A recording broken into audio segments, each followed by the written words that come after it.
Fordo was severely damaged while the other sites had minimal to no damage. Okay, now some old files are threatening him.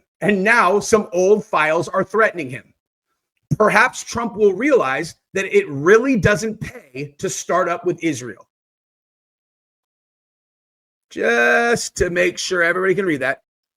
Perhaps Trump will realize that it really doesn't pay to start up with Israel. Perhaps those implicated in the files will express contrition and regret. Hey guys, tell us again how Epstein is not an Israeli agent, dude. Hey, anybody still buying that story? Not an Israeli agent? This is pretty bold, dude. Pretty fucking bold if he's not. You know what I mean?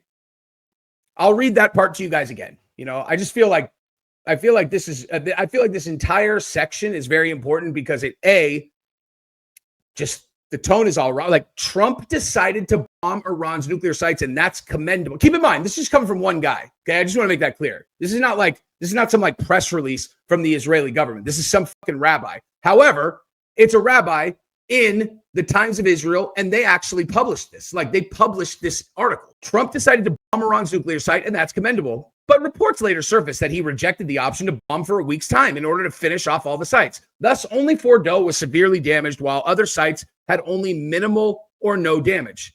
And now, some old files are threatening him. Perhaps Trump will realize that it really doesn't pay to start up with Israel. Perhaps those implicated in the files will express contrition and regret. Wow, that's just by divine providence, things that were hidden become revealed. It enables people to correct their mistakes and to endeavor to live their lives properly the way God wants them to.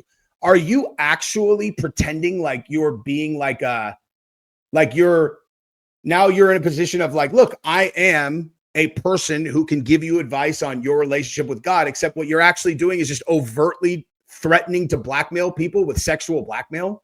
See what I mean? Like, let's just be honest. Like, that's exactly what you're doing. Like, that's exactly what that is. I would respect it if you just stick to talking about blackmail. Just don't, maybe don't cross the wires, dude. Don't be a hoe. Share the show. Yeah.